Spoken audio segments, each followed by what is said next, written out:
Kia ora, welcome to Cinema in Context as we discuss all things film and the connections between. My name is Jeremy Downing. I'm Sarah Watt. And I am William Chen. And today we're missing our fourth member, Max. He is unavailable to make it today, so it's just the three of us. And we are going to be talking about two films, both starring Viggo Mortensen in an unorthodox father role. The first is A History of Violence, and the second is Captain Fantastic. Did you want to start us off, Sarah, and give us a bit of an overview of A History of Violence? Sure. So A History of Violence came out many years ago. I have neglected to look up the year for it. 2005. Thank you, Jeremy. 2005, my lovely assistant tells me. Directed, interestingly, by David Cronenberg. It stars Viggo Mortensen as a father living a quiet, humble, and a good life in a very small town in America. Running a diner, in fact, until one day some bad men from his past turn up and cause some trouble. We'll just go with that for now.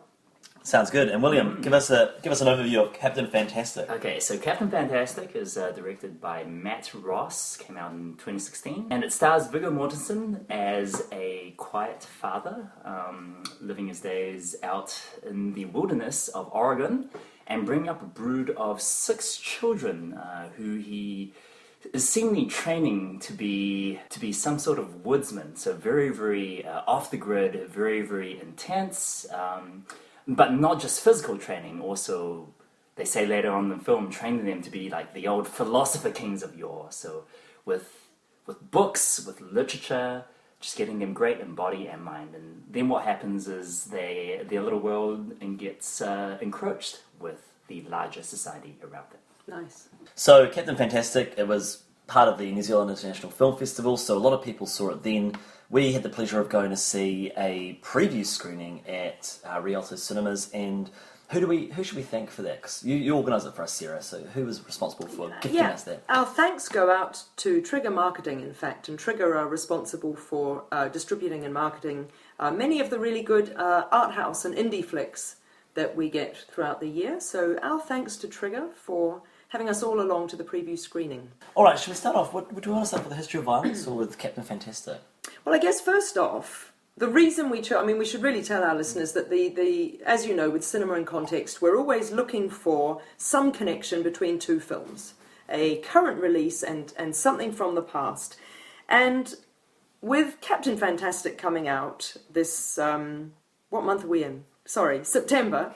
The September of 2016, it made sense to look back at Viggo's roles as dads, and actually I think he's got quite a history of playing father figures, hasn't he? Mm-hmm. But in particular, A History of Violence seems like a good counterpoint. So different from Viggo's roles in The Lord of the Rings, which of course most people know him for. I don't know how many people will have seen him in a bit part in Carlito's Way, where he's it's a fantastic, almost it would be a cameo now, I suppose, if he was coming at it as a famous person, but fantastic as a whiny ex-drug dealer, wannabe gangster who's been in some sort of shooting and wound up in a wheelchair. So different from this sort of charismatic horse rider that we're used to now. So in A History of Violence, when he plays Tom, the loving dad to Maria Bello's wife, and he's got this fantastic son and daughter, and life just couldn't be any better, and it's all easygoing, and he's kind of a good, solid bloke, isn't he? Mm-hmm. Very different, of course, to the type of father that he is, or rather the type of community guy that he is in Captain Fantastic. And yet I feel like in both films he manages to carry it off with real authenticity. He's the sort of actor, I think, who can inhabit those roles, and you suspend your knowledge that it's Viggo that you're watching and can think, oh yeah, wouldn't he be a great dad, you know?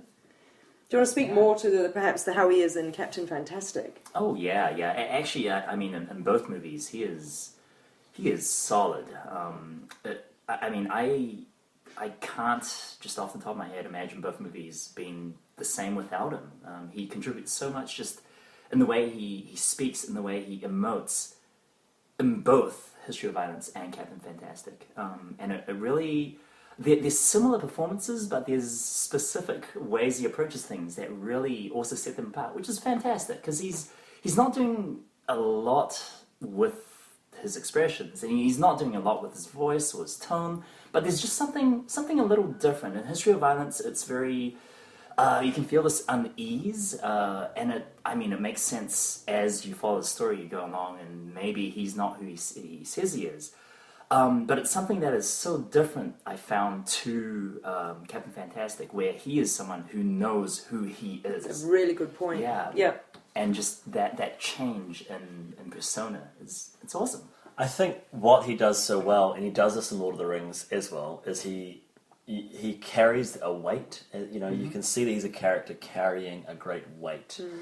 Whether it's this great responsibility in Lord of the Rings that he's tried to avoid most of his life, or in A History of Violence, a man who's actually discovered peace, but he still has this secret history of violence that he knows in his small town situation. And then in Captain Fantastic, I think that weight comes in later on in the film as he starts to question the solidity of his ideas or his values. And there is a subtlety that he brings to the role without making it sappy or over the top. Or caricatured, interestingly. So, I mean, for listeners who haven't yet seen Captain Fantastic, and you totally should, because it is a terrific film, he does such a beautiful job of playing quite a left field sort of character, doesn't he? He is about as far as I suppose you can get from Tom in A History of Violence. He's living out in the wilderness, as you've said, William. He's sort of solo dadding for the time being these 6 fabulous children who are incredibly well read and deep thinkers, and who are on board with what he says without it seeming as though, I mean, he's not militaristic with them, even though he is saying to them, okay, we've got training in 10 minutes, be ready. But they're all on board with it, and you sense that there is a genuine connection. They love him, he loves them. It's not about brutality, it's about resilience and all that, isn't it? And yet he is this kind of bearded, communism is good, capitalism is bad, philosophy is important, Xbox is he doesn't say it's the devil's he says cola. work, what does he say? Cola, poison water. Yeah, Which is pretty much what my mum said as well when I was growing up. Absolutely right. So in a way, he's probably just a little further down the sort of the left/hippie/ alternative spectrum, but still really accessible, eh? Because I think one of the beauties of Captain Fantastic is, instead of our watching it and going, this is a caricature of like some hippie who has these crazy ideas, I actually felt like, by golly, I think he's right. That's how I would raise my children, my goodness. That's right, it is poison water, and Xbox is the devil's work, or, whatever. It plays on that fatigue of capitalism. It plays on the fatigue of devices being at our every beck and call. It really, it's quite idyllic in that sense, and that there's something quite appealing about being, told to climb up a mountain and just, live a very simplistic, sustainable life. And capturing the deer with the rest of your family, and then being the one who wants to do the skinning and the organ removal and all that kind of thing. I mean, these kids are great. Talking about the children, the acting, it actually didn't strike me how good they were until about halfway through the film, because I actually didn't even think of them as actors. I just, with the child actors, I often think, oh, these are great child actors. But they were just really fantastically close and really strong characters. Each of them had a real strong sense of who they were. It shocked me. Afterwards, I looked up IMDb of the credits, and some of the girls like appear in Nickelodeon shows and this and that, and like my goodness, I completely agree with Jeremy. I was treating the film as if they were either first-time actors or non-actors. Yeah, it was that because they seemed like real kids. Yeah, that's it. So I keep going, they're such great kids, but actually they're such great actors acting like great kids. But actually they were just such great kids. Yeah. Yeah, and the writing for them was, for the most part, really, really good as well. It just felt so genuine. Apart from maybe one of the gripes, the youngest daughter was pretty precocious.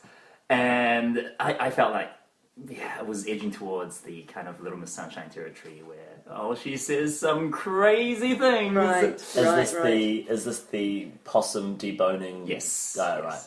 Yeah. Obsessed with bones. Yeah. But it is quite funny because did not really know what kind of movie this was.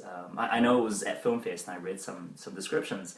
But my main contact with the movie was from the poster, and the poster makes it look like some sort of... Makes it look like Little Miss Sunshine. Little Miss Sunshine Yeah. meets Wes Anderson meets like really, really cutesy, whimsical fluff. Yeah. And the movie is very, very far from that. Yeah. I agree, and I actually, until you'd said that, I hadn't really thought back on those first impressions, but I was expecting that Wes Anderson Little Miss Sunshine cross. And it, one of my biggest things from the film was that it is working within really ethically heavy territory. Yeah. And we had a brief discussion after the film about some of my kind of, I guess, initial emotional reactions to the movie, but I had time to think about that. But I definitely felt like this is stirring up big questions, really big questions about parenting, life, children, what matters, Current society, current as you've mentioned, Jeremy, current sort of dependency on devices and screen time.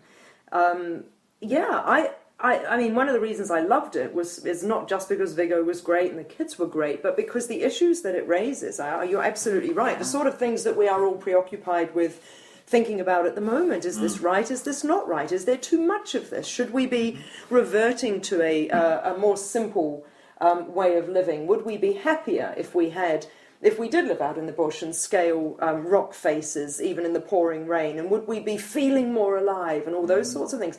And that's the beauty, and I guess now the shout-out has to be to Matt Ross, the director and the writer of it, because he not only constructed a nice piece of whimsy like dear old Mr. Anderson would, but it's really relevant and really thought-provoking and really now, isn't it? Yeah. So I agree. Terrific in that regard. Yeah, I found some of it to be a little heavy-handed. For example, the continuous shots of golf courses in New Mexico, which, have you guys seen Rango? Because No. it's one of the established shots in that as well, and it's so emotive, and it's a picture that says so much. But then there's a lot of things like larger people in the States, and just the way the smartphone thing, just a little heavy-handed, but it did feel like its heart was fully there, and it was something that they were.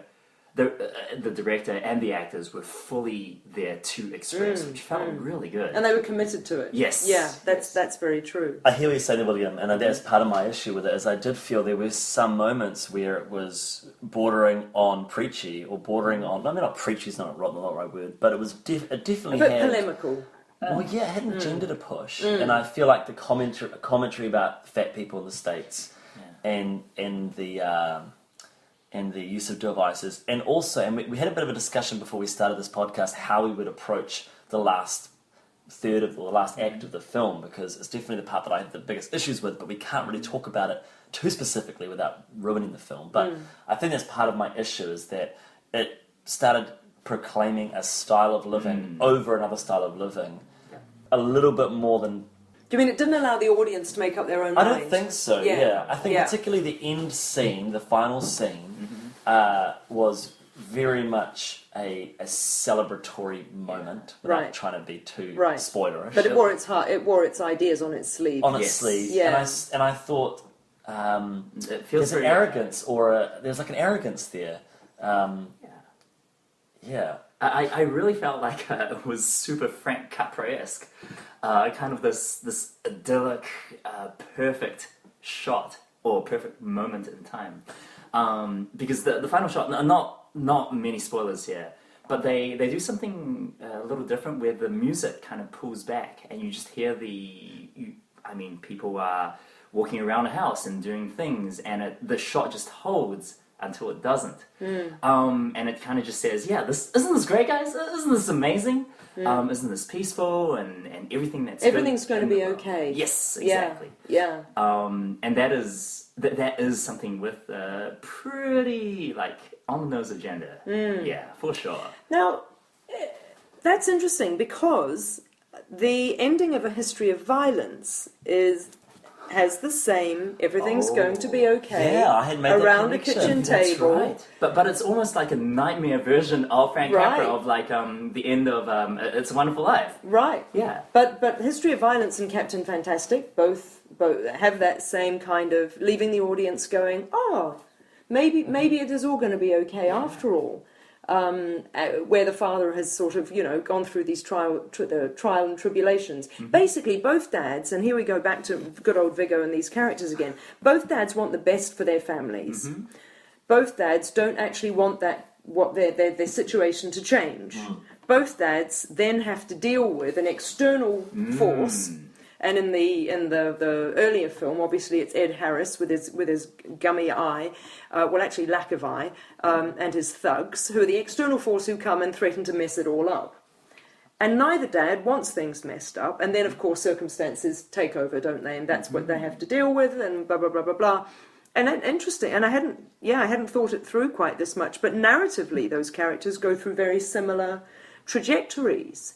In terms of being put into situations they didn't want to be in, having to deal with people in situations they didn't really want to have to deal with, not necessarily dealing with it particularly well, but all in an effort to bring it back to the family.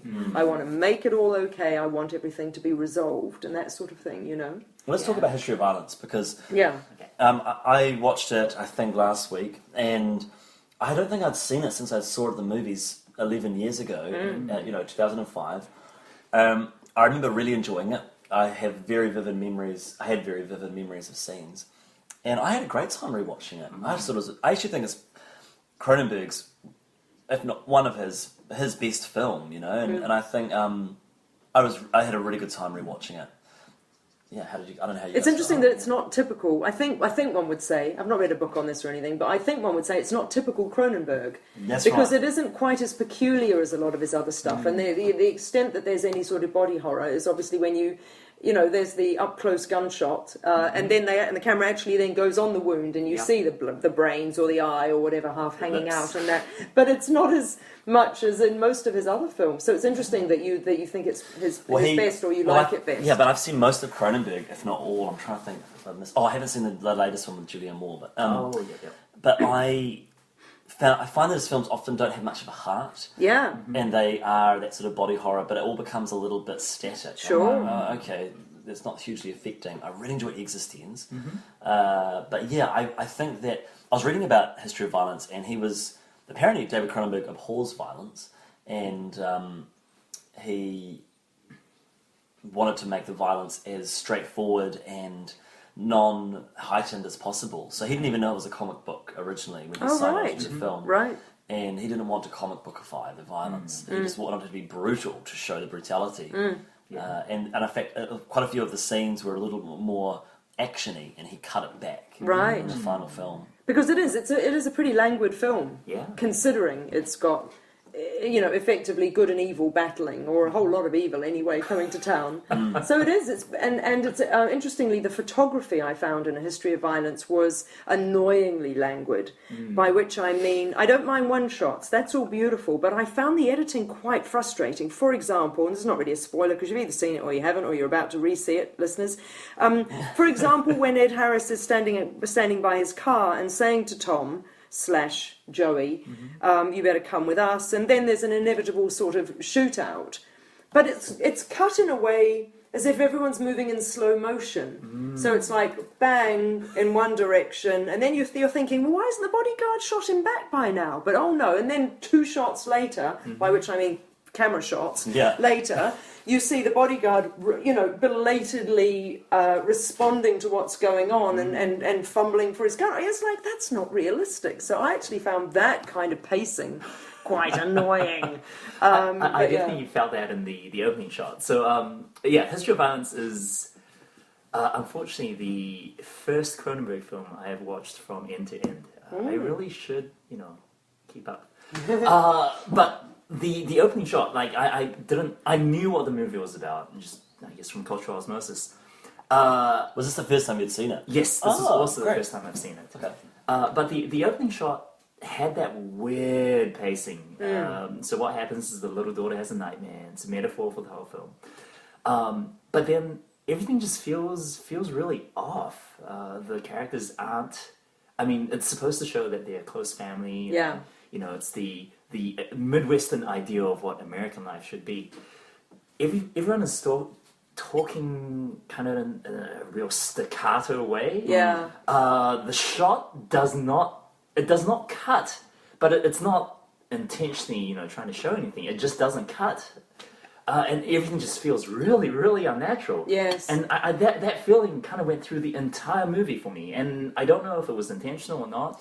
I think that's just the Cronenberg thing. That's Cronenberg, and I feel that when you don't have characters that actually have human motives, which most of his films don't, I find it really hard to watch some of his films. I can't. What am I connecting with if neither the style is human or the characters are human? You know, like you think about Tarantino, he's got really quite despicable people, but you side with them because there's a great energy created through the dialogue, the filming, and everything. But Cronenberg, But the son, remember the son in History of Violence is dealing with his own bullies at school, and I definitely found myself, I think I defy, I suppose, any viewer to say that they didn't, were sort of rooting for him when he's being pushed around by that idiot jock and that sort of thing. And so when the kid, whose name escapes me now, fights back, there is a sense for the audience of, thank you. That was an amazing sequence. I loved it. In the around the lockers in the hallway and that sort of thing. And how it just plays with the audience expectations. And you root for this violence. And then, of course, his dad says, this is not how we do things. And he's being just a huge hypocrite. And everything becomes so messy afterwards. Yeah. And then, of course, how does the dad deal with things, but with quite extreme... Oh, that moment when he goes, we do not hit people in this house. Yeah. He says, no, we just kill them with a gun. Smack. I mean, it's great. Yeah. It's a great little 10-second sequence. Yeah. No, but then after that, I mean, like in the denouement of the film, when he actually goes to his brother's house to sort stuff out, then obviously he knows that's the only way he can deal with things, you know. But yeah. By the way, I looked on IMDb after watching the film, and William Hurt got nominated for an Oscar for this film. For a history of violence. For a history of violence. He is so goofy. I'm not a huge William Hurt fan, and he's barely in the film, and he's not that amazing. Holy moly. Like, out of all the people to get nominated, I think the scriptwriter got nominated as well. Okay. But it's the strangest Must nomination. have been a light year. It was the year that 2006, Crash was it? won over Brokeback Oh, yeah, Mountain. right. So it's definitely a mess of a year. That's an odd thing. Wow. I mean, you would think that any one of the other players would get. Even Ed Harris was much better than William Hurt. William Hurt reminded me of Penn from Penn and Teller. Yeah, just his little beard, his goatee.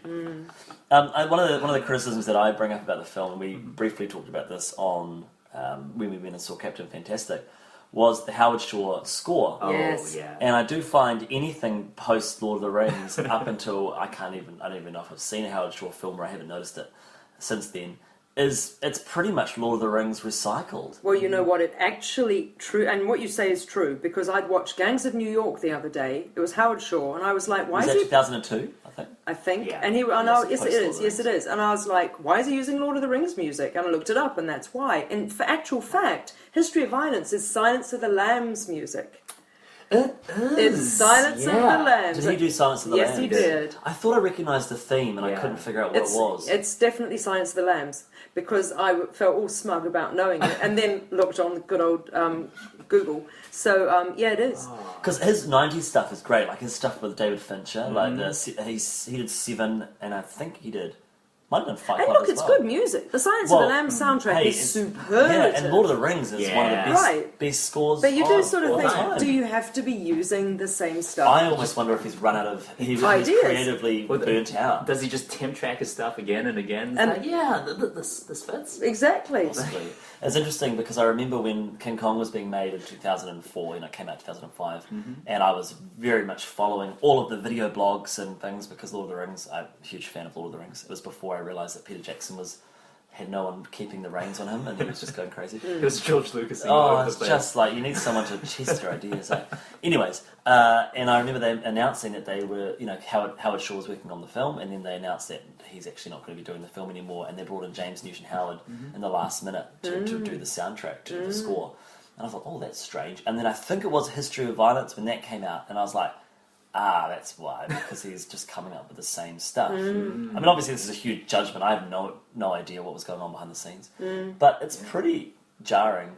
I do wonder Whether whether, music's coming in. you know, and this is a little bit arbitrary and totally supplementary, but I do wonder whether he can charge the same amount for something when he's basically repurposing the content that he's created before, or whether he simply says to the director, look, I tell you what, let's use a bit of Silence of the Lambs. That was 93 or whatever it was. No one will remember. But it's a good one, you know, and it'll evoke the same kind of... I mean, to be fair, it evokes the same sort of feeling and kind of trepidation, is it exactly doesn't the it? same, or is it just a similar style? Well, in Gangs of New York to Lord of the Rings is almost the same, but a little bit different. Yeah. If I remember rightly, it is literally Silence of the Lambs, but he could have tweaked it ever so slightly. But same composer, near as damn it, same music. I mean, this kind of stuff is happening a lot recently. Have you guys seen that new video? Yes, the about Marvel one? stuff. Yeah, about temp tracks and quoting. And then no, I don't know what you're talking about. Oh, you should check it out. It's So our listeners should know there's this fantastic. It's from Tony Zhu, who does Every Frame a Painting, and he's done another fantastic 14-minute video about the use of soundtrack in Marvel movies. And without going into too much detail, he starts off by saying to a bunch of strangers in America, can you sing the music to Star Wars? And to a man, everybody can. Can you sing the music to Harry Potter? And they all can. And then he says, now can you sing any music from a Marvel movie? And nobody can think of any. Let's just take a minute, listeners. Can anyone think of any? No. I love movie music, and I've seen all those films. Right. And yet there isn't anything remarkable. So he does this fabulous, as I say, 14-minute sort of educational video showing us scenes from Marvel movies with the music underneath, and then sort of talking us through why the music is pretty much meaningless. It doesn't contribute anything. It might underscore, or it might blatantly show, let us hear what we're seeing on screen, but it doesn't add anything. And it's fascinating when he talks about the use of temp tracks, so that when a film is being cut together originally for the director will say, I tell you what I want for this, to the composer, I tell you what I want something that's a bit like that piece from Silence of the Lambs. So they'll stick in a bit of Silence of the Lambs, so that when you watch it, you're like, yeah, this is the sort of thing I'm going for. But then there are these composers, Alexandre Desplat and Danny Elfman, who are saying the temp track is totally annoying, because when they get the video or whatever of the film with the temp track in it, and then they're told, can you do something a bit like this? They wind up watching the film trillions of times, and of course the music that they're hearing while they're watching it then becomes the earworm that they then create something that sounds almost identical. Yeah. It's like plagiarism. But not. But in some instances, yes. Yeah. So, and in other instances, I mean, it's almost direct quoting. So when I was watching, what was it? It was either Man of Steel or Batman v Superman, one of those movies. But then the Superman thing, was it the Lois Lane theme, the slow boom, boom, boom, boom, boom, boom, and that is the exact theme from. What was it? It was a Danny Elfman theme about a bunch of soldiers, but then that was used in Rango as the main emotional catharsis of the movie. So it was a theme that was used 3 different times. Wow, in very different films as well. Yeah. And they just do that, I guess, because it works. Wow. So we started with your objection to Howard Shore for his soundtrack for History of Violence. Well, let's talk about music then, and Captain Fantastic, because there was, I mean, I don't hugely remember throughout the whole film the music, but there were some key moments where there was this sort of slightly distorted, warbling singing or chorus, and it was interesting. They did use music in an interesting way. There was a heavy use of Bach, which is pretty cool. Yeah, which was of course thematic and referenced to. Yeah, that's right. Film. Yeah. Well, of course, it goes along with the and I'm doing the old inverted commas with my fingers here. The intellectualism of the film and the intellectualism of the people in the film. Yeah. And what I really liked about the soundtrack in Captain Fantastic is it didn't resort to. I mean, God bless the Beastie Boys, they are my favourite group, but the sabotage, I mean, we didn't have to have any obvious musical cues like we're getting in a lot of other films lately. When that moment, well, before that moment happened in the third Star Trek, I went to see that movie with my brother. He and I turned to each other and we were going, is this going where I think it's going? And then Sabotage came on, and we burst out laughing. What did you guys think of the third Star Trek? Just to go a little bit off. Is that the latest one? Yeah, I've not seen it. I quite liked it. I really quite liked it. Yeah, it wasn't too bad, eh? Yeah. It was a little bit. It was pretty predictable, but I guess people say that's the old school Star Trek. Yeah, splitting all of them up and putting them back together. Yeah, it was like an episode of TV.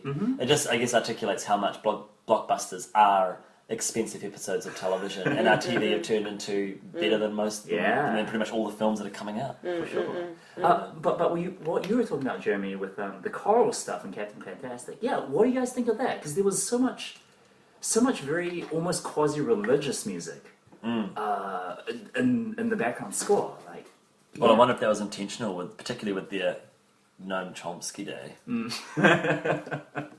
That's true. How would that be religious? Noam Chomsky Day? Yeah. Well, it's Christmas, isn't it? Yes. But Noam Chomsky isn't inherently religious. No, I at know, all, but is he? they're religious. They're making him like sure. a religion, aren't they? Yeah, sure. So maybe they're deifying him in that. Yeah, I hadn't thought of that at all. Yeah, I just thought it was because they were choosing to go with classical music or the lovely music around the campfire and all that sort of thing, which was very, awesome. very natural and very earthy and like you imagine proper indigenous music to be and all that sort of thing, Yeah. They have a rendition of "Sweet Child of Mine," which I found hilarious because I shared a link with you guys. There's a very strange link with Step Brothers because of Catherine Hahn. Because of Catherine Hahn, who's also in Captain Fantastic. I love Catherine Hahn and Steve Zahn as that couple. Hahn They were great, eh? And just juxtaposing the brutal honesty of the father. Any question that his children ask him, he answers them matter of factly. That's and exactly totally what it is. honestly, And whether it's about sex education or someone committing suicide or whatever it is. And then the parents that believe that you need to protect children from certain truths until they're old enough to handle it. Yeah. And it's a great tension because I don't really know how I feel about it. I agree with you. It does, and that's sort of where the film turns a little, doesn't it? From being very, very on one camp, sort of, as you sort of said, preaching to the audience that the best way is the wilderness way and it's pure and all that sort of thing. And you're absolutely right. And again, the characters are so well written that Steve Zahn and Catherine Hahn, I mean, imagine if they got married and double-barreled their name. Such an authentic mum and dad couple.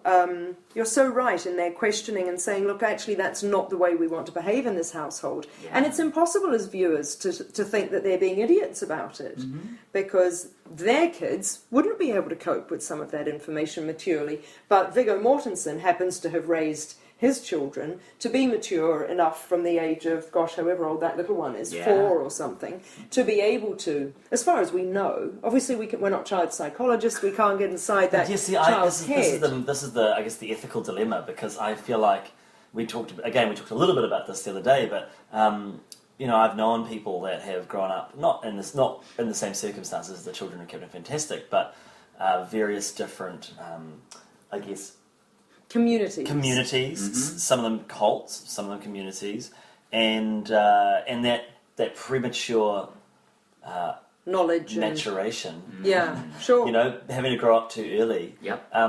You have to deal with that later in life, and I mean, it's all well and good to have a sustainable lifestyle, but children, they do need to be. I believe children do need to be protected from certain things, or maybe, put it this way, be communicated in a way that they understand. And I would be surprised if many 6-year-olds would be able to handle being told point blank what sex is. And there's some context for a 6-year-old to understand those concepts. That's how I feel anyway. Yeah, and what you say is true, except that then if you consider that if that's all the 6-year-old has known, and they're the youngest of 6 siblings, and they have been raised in a very sort of open, intelligent sort of way, maybe they do have the capacity to understand it. You know what I mean? It's they're not comparable to, say, some of the children that we teach who live much more sheltered lives in terms of what they're taught and what they learn about the world and that sort of thing. Perhaps I mean, I have kids that I teach in my classroom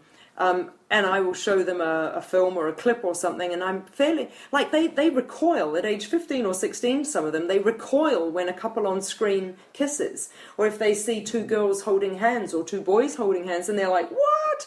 It's different. Different kids, different sort of circumstances, I suppose. But that's the good thing, you see. If Captain Fantastic gets people, water cooler movies and all that, if it gets people around the water cooler saying, well, I would never tell my child that sort of information until they were old enough to understand it, then the film is provoking good thoughts, isn't it? Yeah. Well, I mean, back to this idea of being, waving a flag or having an agenda, there's a connection in the film to Lolita. Mm-hmm. And, this discussion around how you sympathise with... Humbert? Yes. Hubert, whatever his name is. Yeah. Humbert. And then, you love him and hate him because he's effectively a child abuser, but he But you feel sorry for him. Feel sorry for him. So I guess they're trying to make a connection there with Viggo Mortensen's character. Yeah. Please don't worry, listeners, this is not a spoiler, there is no incest in the film. Yeah. But, yep. But, Lolita is wonderfully complex, and it's very ironic, and it ends in a way that undercuts everything that you have been reading about. And I feel like this film didn't even attempt to try and do that. It wanted to have a happy ending. Oh, boy. Which made it really problematic for me. And I feel like it was going on a good journey up until the last 15 minutes. And then if the ending was too perfect, that it made it a bit of a, I don't want to say a morality tale, but it was pushing that agenda. They were trying to make a connection with Lolita, and I just think it came off really arrogant. Oh, that's interesting. I really, really wanted the movie to end at a certain point. And it kept did not. going. I agree. I think I know the point you're talking about. Yeah, like the movie. I totally agree, Jeremy.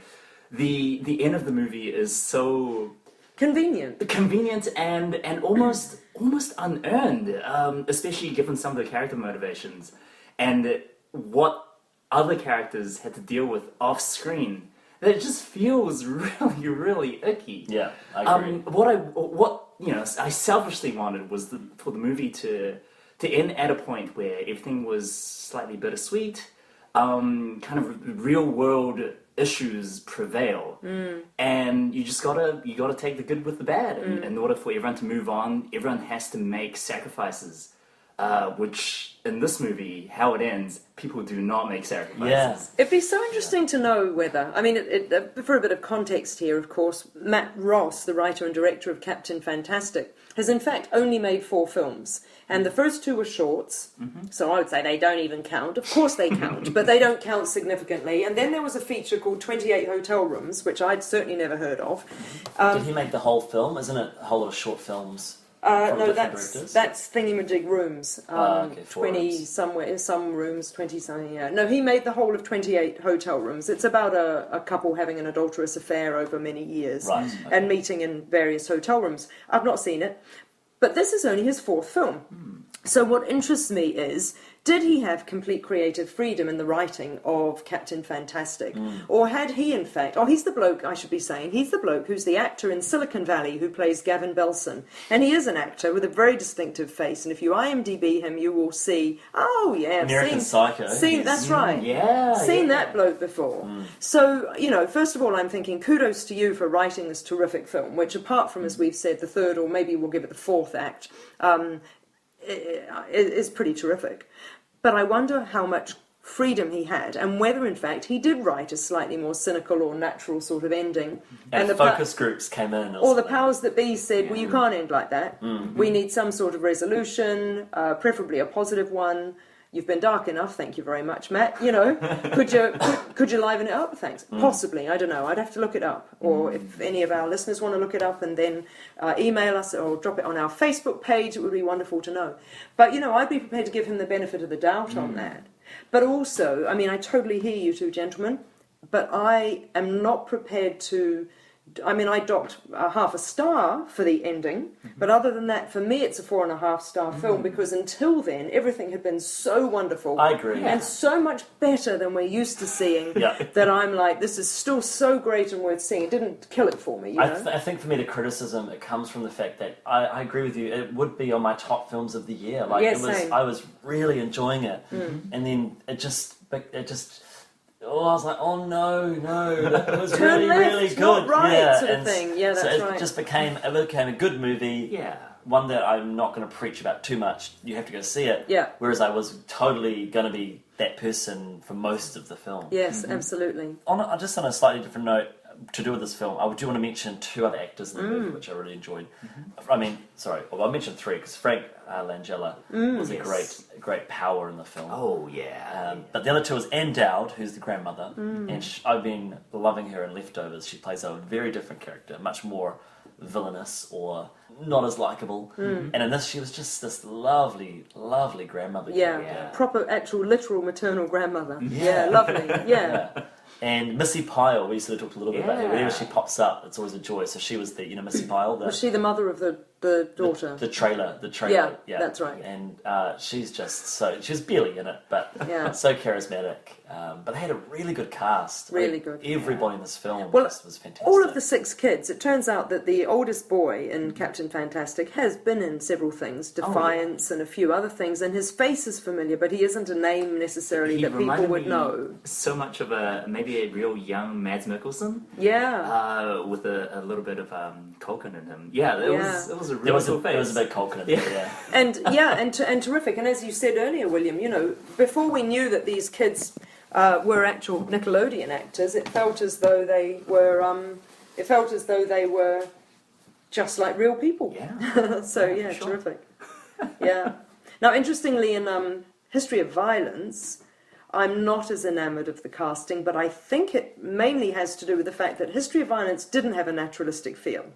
Viggo Mortensen seems quite natural in it, but Maria Bello doesn't. She's acting like terrible. A mum. I think she's terrible. I've never found her good in anything. No. Yeah. She has one expression through the entire thing. Yeah. And so she seemed like she was acting like, quite honestly, the nicest wife anyone's ever had.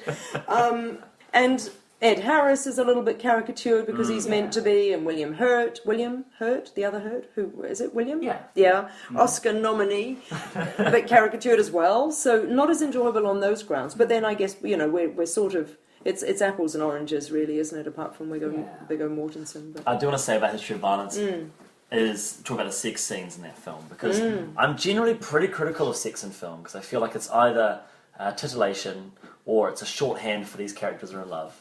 And it's very rare that you see sex used in a way that it tells the story. And I mean, History of Violence, I feel, does that. Like, you've got 2 sex scenes, very different, obviously meant to be contrasted. And it is impressive. I was just rewatching it going, okay, because when I watched it the first time, I was a little bit baffled by it. I was a lot younger. I was fresh out of high school. But yeah, just the juxtaposition of those 2 scenes is such a statement. And it does speak to character, doesn't it? And it does speak to character development and the development within their relationship and the intensity and all that kind of stuff. And they have sex on the stairs is the second one. And I was reading about some trivia. The scene after that, you see Maria Bello's character, she's got like a bruise down her spine. Yes, I saw that. Yeah. They apparently put makeup on her to hide the amount of bruises that she actually had from filming that scene. Yeah. Yeah. So it's pretty impressive. Yeah. Well, on that note, should we wrap up our... Excellent. Well, thank you for listening. Make sure you check out our next podcast, which will be coming in roughly a month's time. If you're interested in listening to more of our Cinema in Context podcasts, please subscribe on SoundCloud or like us on our Facebook page. And if you have any suggestions for films that we should talk about, post us a message on Facebook and we will definitely have a read. Anyways, until next time, we hope you have a wonderful day. Ka kite anō.